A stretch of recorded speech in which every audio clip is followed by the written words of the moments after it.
아멘. 이 말씀은 살아계신 하나님의 말씀입니다. 사람들과의 관계에서 극단적인 건강하지 못한 형태의 애착관계가 있습니다. 불안형 애착과 회피형 애착입니다. 불안형 애착은 다른 사람들이 나를 거절하면 어떠지? 그러면 큰일 날 텐데 불안해서 그 사람에게 집착하고 과도하게 그 사람을 의존하는 형태이죠. 이것이 심각해지면 중독까지 갈 수 있습니다. 관계 중독까지 가는 것이죠. 한마디로 내 인생인데 내 인생의 운전대를 내가 잡고 있는 것이 아니라 그 사람이 하라는 대로 하고 하는, 그래서 운전대를 그 사람이 잡고 있는 형태를 말합니다. 그 정반대로는 회피형 애착이 있습니다. 상처받기 싫어서 아예 마음의 문을 싹 닫아버리고 관계를 끊어내는 것이죠. 일본에서 시작되어 전 세계로 번진 히키코모리 은둔형 외톨이라고 하는 이 개념이 바로 이와 같습니다. 안타깝게도 학자들에 의하면 이 불안형과 회피형은 서로 매력을 느낀다고 합니다. 그래서 서로 사귀는 경우가 많죠. 근데 문제는 무엇입니까? 갈등이 생기잖아요. 사귀다 보면 갈등이 딱 생기는 순간 불안형, 회피형은 이제 무뚝뚝해지는 거죠. 그러면 이 불안형은 상대에게 더 집착하는 거예요. 그래서 더 사람들에게 그 사람에 대해서 안달을 내고 더 매달리고 더 공격적이 되어 갑니다. 그럼 이제 회피형은 어떻게 합니까? 피하는 거죠. 결국은 잠수를 타버립니다. 관계가 쉽게 깨져버리는 거죠. 1900년대 후반부터 수십 년간 장기적으로 현대인의 애착 유형을 연구한 미시간 대학교의 사라 콘레스 박사 교수 연구팀에 따르면 날이 갈수록 안정적인 애착 형태, 그러니까 건강한 거죠. 건강한 애착을 가진 사람들과 관계는 줄어가고 있어요. 반면에 이 불안정한 애착, 그러니까 불안형 애착과 회피형 애착에 해당되는 사람들은 점점 늘어가고 있습니다. 특히 다른 사람들과의 관계와 교류를 아주 극단적으로 거절하는 거부형 회피 애착은 56% 가까이 증가했다고 합니다. 그러기에 현 시대의 가장 중요한 문제는 무엇입니까? 바로 관계의 고통이다라고 하는 것이죠. 하지만 성령 하나님께서 우리의 삶을 다스리시면 내 안에 내가 있는 것 아니라 하나님이 충만하게 거하시니 근심과 두려움을 이겨낼 수 있습니다. 평강의 복을 누리게 됩니다. 오늘 말씀을 통해 우리에게 관계의 복을 허락하시는 성령 하나님의 은총을 누리는 저와 여러분 될 수 있기를 주님의 이름으로 축복합니다. 첫째로 성령님이 우리 안에 임하시면 어떤 은혜가 주어집니까? 적당하게 사람들과의 관계가 놓여지는 이 거리의 은총, 거리둠의 은총이 우리에게 주어진다라고 하는 것이죠. 물론 성령 하나님이 임하시면 우리가 말씀을 깨닫습니다. 예수님의 사람이 됩니다. 은사를 누립니다. 능력을 받습니다. 부활의 증인이 됩니다. 말씀에 순종합니다. 복음을 증거하는 삶을 살아갑니다. 하지만 그것만이 아니죠. 우리가 간과하기 쉬운 성령 충만의 은혜가 또 있습니다. 무엇이냐? 사람들과의 관계에서 누리는 은혜가 있다라고 하는 것이죠. 오늘 본문 말씀에 예수님 말씀하십니다. 26절에 보혜사 곧 아버지께서 내 이름으로 보내실 성령님, 그 성령님으로 말미암아 27절 말씀에 예수님 말씀하십니다. 너희가 평안을 누릴 것이다. 내 평안을 너희에게 준다. 이 평안은 세상이 주는 것 같지 않다. 그러니 너희는 마음에 근심도 없을 것이고 두려움도 없을 것이다 라고 예수님 선포하고 계시는 것이죠. 성령님이 임하시면 관계의 은혜가 있다는 것입니다. 우리 안에 성령님이 가득 차 있지 않고 내가 나로 가득 차 있으면 어떤 문제가 생깁니까? 늘 선을 넘어요. 자기를 매우 사랑하는 사람은, 자기 의가 있고 자기 애가 넘치는 사람은 자기 그릇을 넘어갑니다. 그러니까 어떻게 하죠? 자기가 하지 않아도 될 일을 해요. 아니, 자기가 해서는 안 될 일도 합니다. 말할 필요가 없는 일을 말을 해요. 내 욕심과 내 자기 애가 크다 보니까 늘 사람들과 부딪힙니다. 관계가 깨집니다. 충돌합니다. 그래서 갈등이 생기고 분쟁이 생기는 것이죠. 역으로 내가 너무 작아요. 자존감이 없어요. 나는 늘 부족해요. 그러니 누군가 사람이 나에게 와서 채워주길 바랍니다. 내가 지나치게 작으니까 사람들에게 의존하고 의지하고 집착하고 그러다 보니 그 사람은 그렇게 생각하지도 않는데 내가 먼저 그냥 사랑하고, 그 사람은 그렇게 생각하지도 않는데 내가 쩔쩔매고 안달이 나서 어쩔 줄 모르는 삶을 살아가게 된다라고 하는 것이죠. 한쪽에서는 매달리다 지치고 관계 중독이죠. 또 한쪽에는 그냥 포기하고 숨어버리는 히키코모리 상태에 빠지게 됩니다. 성령님이 없는 삶을 갈라디아서 5장 19절 이하에 말씀하고 있습니다. 육체의 일이 분명하다. 그러니까 이어지는 이제 22절부터는 성령의 열매 얘기하잖아요. 근데 이 19절에서는 그 성령의 열매와 다른, 우리가 육체 가운데 살아갈 때에 내가 내 삶의 중심이 될 때 어떤 일이 일어나느냐, 음행과 더러운 것과 호색. 무엇입니까? 내가 비어 있어요. 그러니 자꾸 세속적인 걸로 나를 채워가는 것이죠. 20절 말씀에 우상 숭배에 빠집니다. 주술에 빠집니다. 뿐만 아니라 어떤 문제가 생기느냐, 사람들과의 관계에 문제가 생겨요. 원수를 맺고요, 분쟁하고요, 시기하고요, 분을 내고요, 당을 짓고. 무슨 말입니까? 내 의가 너무 크고 자기 의가 크니까 내 편 만드는 거예요. 고린도 교회에 아주 대표적인 그런 오류가 있지 않았습니까? 당 짓는 것, 분열하고요. 그리고 21절 말씀 투기, 무엇입니까? 질투하고 시기하는 것. 내가 건강하지 않아요. 내가 비어 있어요. 내 속에 성령님이 없으니까 술을 취하게 되고 방탕하게 되면서 자꾸 세상의 관계와 세상의 것들로 나를 가득 채워가는 거예요. 그러니 이런 사람들 앞에 어떻게 평강히 자리할 수 있습니까? 사람들과의 관계에서 쩔쩔매고 어쩔 줄 몰라하고 불안하고, 그 사람이 나한테 이렇게 하지 않을까 저렇게 하지 않을까 연연해하면서, 때로는 가까이 두지 말아야 할 사람인데 내가 너무 작으니까 가까운 사람을 내 곁에 바짝 두는 거예요. 그래서 사기도 당하고 배신도 당하고 상처를 입습니다. 좋은 사람이 있어요. 그런데 그 사람이 좋은 사람인 줄 몰라요. 내 의가 너무 크고 내 사랑이, 나에 대한 사랑이 너무 크다 보니까 그 사람들을 다 밀어내버려요. 주변에 나쁜 사람만 남아요. 배신하고 사기치는 사람, 상처 주는 사람만 남게 되는 것이죠. 하지만 반대로 성령 충만한 사람은 어떻습니까? 내 안에 내가 아니라 하나님이 계셔요. 나의 그릇이 있으면 그 그릇을 성령 하나님이 꽉 채우고 계셔요. 그러니 사람들을 의지할 필요가 없어요. 사람들에게 헛된 기대를 하지 않아요. 사람들에게 매달리지 않아요. 나를 원수 삼는 사람, 나를 미워하는 사람도 적당한 거리에 두는 은혜가 있는, 거리에 은총이 있는 것입니다. 가까이 두지 말아야 할 사람은 가까이 두지 않아요. 멀리해야 할 사람은 적당히 거리를 둬요.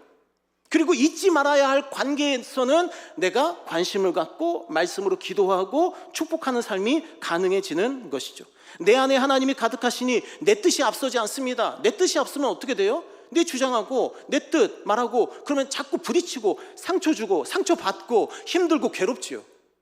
하지만 내 안에 하나님이 계시니 내 삶에 하나님의 뜻이 먼저이시니 걱정이 없습니다. 염려가 없습니다. 충돌하지 않아요. 싸우지 않아요. 사람들과의 관계에 매달리지 않습니다. 모든 사람을 다 적당한 거리에 두고 바라보는 것이죠. 독립적인 삶이 가능해요. 가족치료의 선구자인 머레이 보웬 박사에 따르면 건강한 사람들의 특징은 자기 분화입니다. 자기 분화. 세상이 어떻든 사람들이 어떻든 괜찮아요. 나는 건강한 나로 충분해요. 나는 건강한 나로 든든해요. 단단해요. 내 안에 하나님이 계시니, 내 안에 성령 충만하시니, 내 안에 하나님의 뜻이 가득하니 사람들과 단절되지도 않을 뿐만 아니라 사람에게 집착하지도 않는, 사람 때문에 힘들어하거나 사람 때문에 괴로워하지도 않는 은혜가 있다라고 하는 거죠. 그래서 이어지는 갈라디아서 5장 22절 말씀을 보시면 우리 함께 23절까지 읽겠습니다. 오직 성령의 열매는 사랑과 희락과 화평과 오래 참음과 자비와 양선과 충성과 온유와 절제니 이 같은 것을 금지할 법이 없느니라. 아멘. 우리 안에 성령님 가득하시면 물론 능력 나타나지요. 물론 은사 나타나죠. 물론 병 치료되지요. 물론 말씀을 깨닫고 순종하게 되죠. 물론 예수님의 이름을 선포하죠. 하지만 22절, 23절 보시면 성령님의 열매는 다 관계의 열매예요. 사랑, 희락, 화평, 오래 참는 것, 자비, 양선, 충성, 온유, 절제. 사랑할 수 없는 사람도 22절 말씀처럼 사랑하게 되는 거예요. 원수가 있어도 그 원수가 내게 끼치는 악한 영향력에서 내가 적당한 거리를 두니 내가 그 거리 때문에 그 사람 다시 한번 생각해 보게 되고, 그 사람의 입장에서 한번 생각해 보게 되고, 그 사람을 이해하게 되고, 그 사람을 향한 하나님의 뜻을 이루어 원수를 위해서 축복하는 게 가능해져요. 희락, 내 안에 빼앗기지 않는 기쁨이 있잖아요. 내 안에 빼앗기지 않는 기쁨이 있어요. 그러니까 늘 하나님께 범사에 감사하고 기뻐하는 거죠.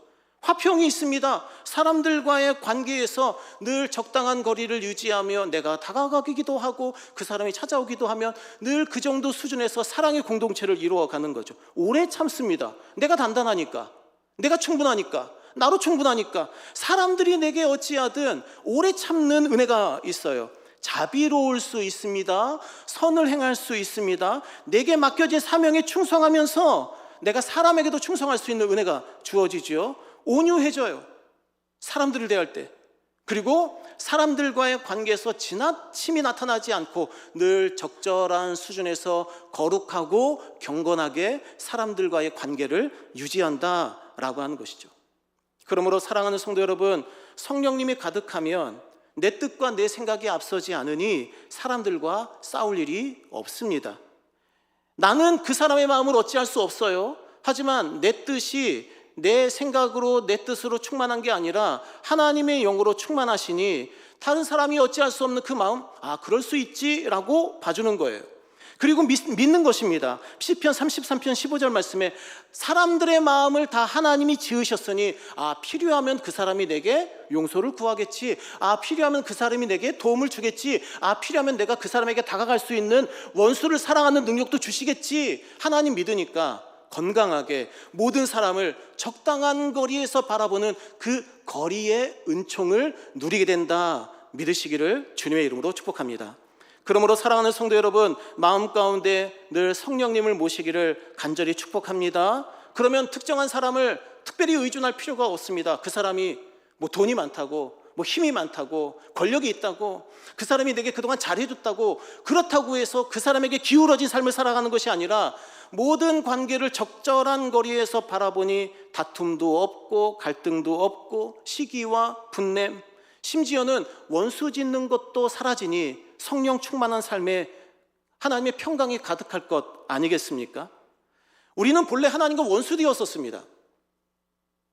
우리는 우리 죄 때문에 하나님과 원수 되었었죠. 하지만 하나님과의 막힌 담도 예수님으로 말미암아 헐린 것 아니겠습니까? 로마서 5장 1절 말씀 함께 읽겠습니다. 그러므로 우리가 믿음으로 의롭다 하심을 받았으니 우리 주 예수 그리스도로 말미암아 하나님과 화평을 누리자. 아멘. 보혜사이신 예수님으로 말미암아, 원조 보혜사이신 예수님으로 말미암아 하나님과의 막힌 담도 허물어져 화평을 이루게 되었는데, 또 다른 보혜사이신 성령님으로 말미암아 사람 사이의 담이 허물어지는 것 당연한 것 아니겠습니까? 그러므로 사랑하는 성도 여러분, 빌립보서 4장 7절 말씀처럼 모든 지각에 뛰어난 하나님의 평강이 그리스도 예수 안에서 여러분들의 또 마음과 생각을 지키는 은혜가 나타날 수 있기를 주님의 이름으로 축복합니다. 그러기에 두 번째로 성령 충만한 사람의 누릴 수 있는 가장 큰 은혜는 무엇입니까? 하나님이 가까이 계신다라고 하는 것이죠.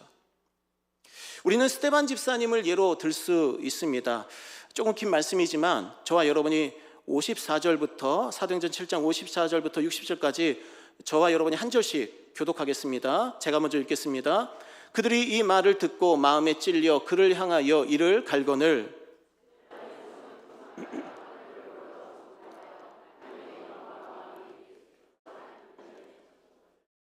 말하되 보라 하늘이 열리고 인자가 하나님 우편에 서신 것을 보노라 한데, 성 밖으로 내치고 돌로 칠세 증인들이 옷을 벗어 사울이라 하는 청년의 발 앞에 두니라.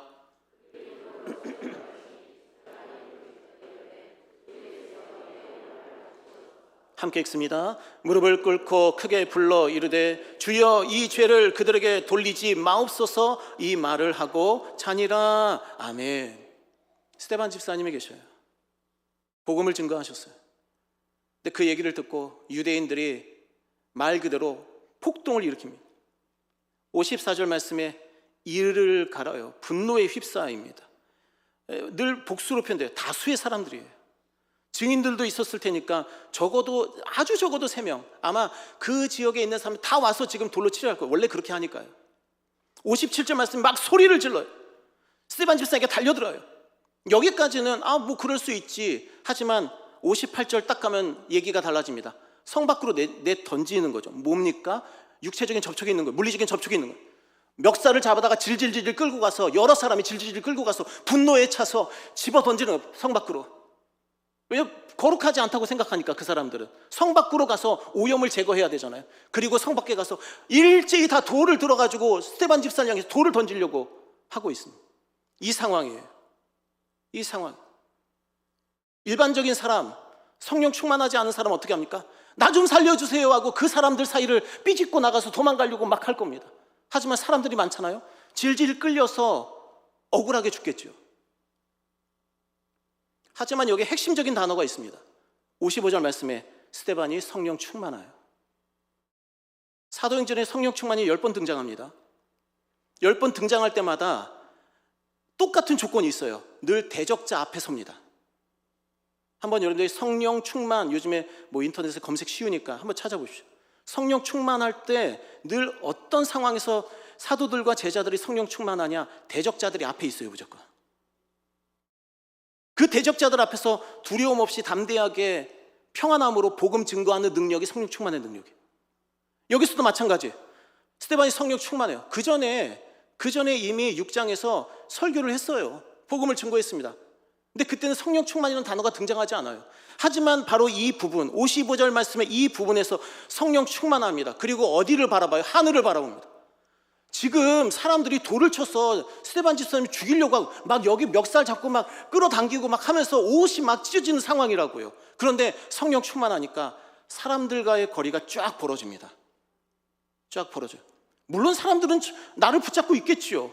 하지만 하나님을 바라보니까 사람들과의 관계가 크게 의미가 없어져요. 쫙 벌어집니다. 나를 죽이러 달려는 사람들의 그 매서운 눈초리가 안 보여요. 나를 향해 욕설을 퍼붓는 사람들의 그 소리가 안 들려요. 나를 때리고 찢고 하는 사람들의 그 폭력이 내게 느껴지지 않아요. 대신 성령 충만하니까 하나님 확 다가오시는 거예요. 하나님 나라가 확 다가오세요. 이 세상의 그 갈등과 분쟁, 다툼, 이런 것들은 시야에서 싹 사라지고 55절 말씀에 하나님의 영광이 보이는 것입니다. 예수님께서 하나님 우편에 서신 것이 보여요. 그 영광과 그 광경이 너무 찬란하고 영광스러우니까 56절에 거기서 얘기하는 거예요. 보라, 하늘이 열리고 인자가 하나님 우편에 서신 것을 내가 지금 보고 있다. 하나님이 다가오시는 거예요.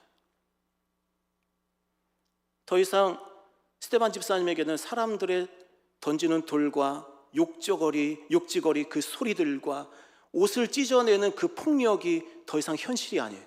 지금 스데반 집사님에게 다가온 유일한 현실은, 스데반 집사님에게 다가온 유일한 현실은 하나님의 나라, 하나님의 영광, 나의 위로자가 되시는 예수님 확 다가오셔서 예수님께서 나의 보혜사, 나의 위로자, 나의 변호사가 되시는 것이죠. 그러고서 스데반 집사님이 이야기합니다. 59절 말씀에 그들이 돌로 스데반을 치니 스데반이 부르짖어 이르되 주님, 내 영혼을 받아주세요. 우리는 아이고 할 거 아니겠습니까? 아이고 야 나 죽네, 아이고 이러다 나 죽겠네. 그렇게 우리는 비명지를 그 타임에, 지금 스데반 집사님에게는 어떤 관계가 제일 중요해요? 하나님과의 관계가 제일 중요하잖아요. 그러니까 하나님 바라보고, 하나님, 제 인생의 마지막 순간이네요. 내 영혼 받아주십시오. 그리고 거기서 끝나지 않습니다. 60절 말씀에 어떤 기도까지 하느냐?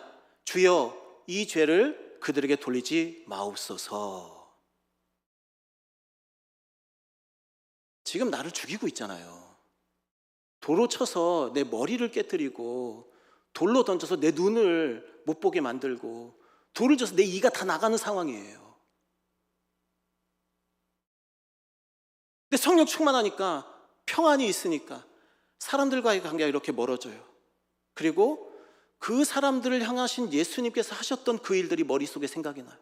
아, 그렇지, 예수님도 십자가 위에서 죄인들을 용서해달라고 하셨지. 아, 그래, 저 사람들도 예수님을 몰라서 저렇지, 저 사람들이 뭘 알지 못하니까 저렇게 나한테 행동하는 것이지, 그 사람들을 도리어 가장 객관적으로 지금 스데반 집사님 바라보고 있는 거예요.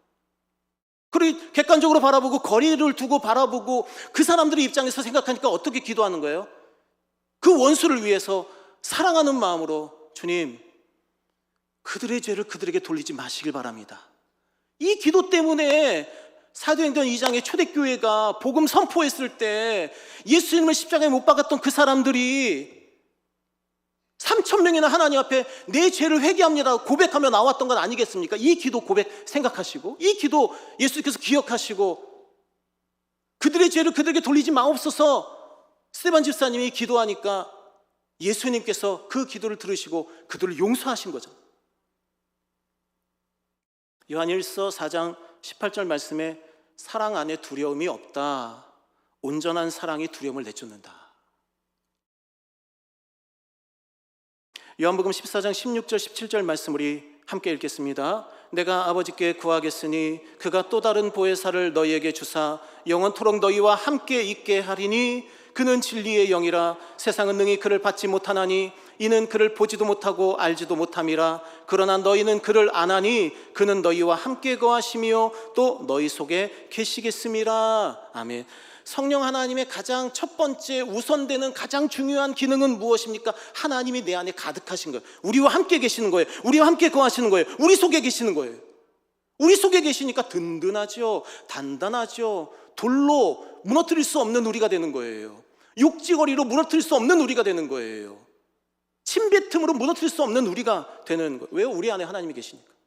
다윗도 고백합니다. 시편 139편 7절 이하의 말씀에 내가 주님의 영을 따라 어디로 가겠습니까? 주님의 앞에서 어디로 피하겠습니까? 하늘에 올라가도 거기 주님 계시고 스올에 내 자리를 펼지라도 거기 계십니다. 내가 새벽 날개를 치며 바다 끝에 가서 거할지라도 거기도 주님의 손이 나를 인도하시며 주의 오른손이 나를 붙드시리이다.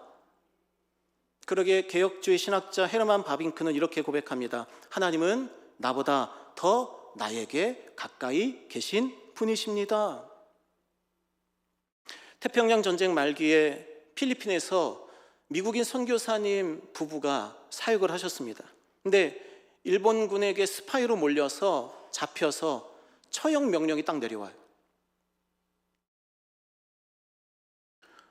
선교사님 부부는 항변하지 않았습니다. 다만 요청을 했어요. 우리는 스파이가 아닙니다. 하지만 우리를 꼭 죽여야 한다면 30분만 시간 주십시오. 그 요청이 받아들여졌습니다. 그리고 선교사님 부부는 그 30분 동안 조용히 성경책을 펴서 성경 한 절을 읽고 기도합니다. 그리고 처형당하셨어요. 전쟁이 끝난 뒤 20살 정도 된 한 미국 여성 청년이 종전 후에 이제 일본군 포로들이 잡혀있는, 미군의 수용수죠. 그러니까 일본군 포로들이 미국에 의해서 잡혀있는 그 일본군 포로 수용소를 찾아옵니다. 그리고 요청을 해요. 내가 이 일본 포로 수용소에서 일본군들, 감옥에 있는 일본군들을 내가 좀 섬기고 싶습니다. 지극정성으로 일본군들을 도와줘요. 보살펴요. 사랑해요. 특히 병든 일본군 그 포로가 있으면 밤이 새도록 계속해서 간호하고 열을 체크하고 손발을 닦아주고 지극정성으로 간호를 했습니다. 그렇게 3주 정도 지났습니다. 일본군들 중에 하나가 그 여성 청년에게 물어보는 겁니다. 왜 우리에게 이렇게까지 친절하게 대하십니까? 그러자 이 여성 청년이 이렇게 대답합니다. 저의 부모님이 일본군에게 처형당하셨기 때문입니다. 사연을 들어보니 이 여성은 바로 앞서 말한 미국인 선교사님 부부의 딸이었습니다. 부모님이 어떻게 돌아가셨는지를 듣게 되었어요. 아주 세세하게 듣게 되었습니다. 듣는 순간 분노가 치밀어 올랐어요. 일본군을 향한 증오가 가득해졌습니다. 근데 얘기를 들어보니까 30분 동안 기도하셨다는 거예요. 그 말이 계속 마음에 남아요. 그 30분 동안 우리 아빠, 엄마가 뭐 하셨을까? 선교하기 위해서 이렇게 먼 곳까지 오신 우리 아버지, 어머니가 그 30분 동안 뭐 하셨을까? 기도하면서 아무리 생각해도 결론은 하나예요. 원수를 위해 기도하셨겠구나. 그 생각이 딱 드는 순간 확신하게 되었습니다. 그 생각이 딱 든 순간 성령님이 찾아오셔서 마음의 분노와 증오를 깨끗이 씻어내 주셨습니다. 그리고 사명을 주셨습니다. 네가 가서 일본군 프로소행소에 가서 원수를 사랑하고 복음을 증거해라. 그래서 이 선교사님 부부의 따님이셨던 이 미국인 그리스도인은 일본군 포로소행소까지 일부러 가서 거기에서 원수를 사랑하신 예수님의 사랑을 실천하며 일본군 포로를 섬겼다라고 하는 것이죠. 가능하겠습니까? 우리 안에 성령님이 계시지 않을 때 이런 일이 가능하겠어요? 사랑하는 성도 여러분, 성령 충만함의 은혜로 평강의 복을 누리시기를 주님의 이름으로 축복합니다. 심지어는 대적 앞에서도 흔들리지 아니하고 원수의 용서를 구하는 탁월한 성도의 복을 누리시기를 주님의 이름으로 축복합니다. 그러므로 사랑하는 성도 여러분, 우리와 늘 함께 하시는 임마누엘의 하나님을 자랑하시길 바랍니다. 성령님이 우리와 함께 하심으로 하나님이 우리와 함께 해 주십니다. 신명기 4장 7절 말씀에 따르면 우리가 기도할 때마다 우리에게 이렇게 가까이 계시는 그런 분을 우리가 모시고 있으니 우리만큼 큰 나라가 어디냐? 그러니까 성도가 큰 성도는 어떤 성도입니까? 다 포용하죠. 다 포용해요. 시편 145편 18절 말씀에 기도하는 모든 성도들에게는 하나님이 가까이 계신다. 야고보서 4장 8절 말씀 함께 읽겠습니다. 하나님을 가까이 하라. 그리하면 너희를 가까이 하시리라. 죄인들아 손을 깨끗이 하라. 두 마음을 품은 자들아 마음을 성결하게 하라. 아멘. 내 안에 내가 있지 않고 하나님이 가득 계시니 죄를 씻어내고 우상 숭배를 멀리하고 음행과 간음과 세상의 술 취함과 방탕함들 깨끗이 씻어내고 두 마음도 씻어내고 성결함으로 거룩함으로 경건함으로 하나님을 섬길 수 있게 되는 능력, 우리의 가까이 계시는 성령 충만의 능력인 줄 믿습니다. 시편 73편 28절도 함께 읽겠습니다. 하나님께 가까이 함이 내게 복이라. 내가 주 여호와를 나의 피난처로 삼아 주의 모든 행적을 전파하리이다. 아멘. 선교사 데이비드 리빙스턴 선교사님이 계셨습니다. 16년 동안 아프리카 정글에서 고독하게 선교 사역을 하셨습니다. 잠시 고국에 들어와서 글래스고 대학에서 학생들에게 강연을 할 때 한 학생이 물었습니다. 선교사님, 16년 동안 혼자 그 정글에 그 위험하고 무섭고 두려운 상황 가운데서 어떻게 그 환경, 그 고독한 환경을 이기고 선교를 하셨습니까? 그러자 리빙스턴 선교사님이 주저없이 대답했습니다. 예수님의 두 마디 약속이 저로 하여금 신음과 불평이 아닌 찬송의 선교 사역을 하게 하였습니다. 첫 번째는 요한복음 14장 18절 말씀처럼 내가 너희를 고아와 같이 버려두지 아니하리라. 마태복음 28장 20절의 두 번째 약속처럼 내가 세상 끝날까지 너희와 항상 함께 있으리라. 이 두 마디 말씀, 나와 함께 계시겠다는 하나님의 약속의 말씀이 내게 그 고독함을 이겨내고 평강의 평강으로 선교를 감당하게 하는 힘이었습니다 라고 고백하신 것입니다.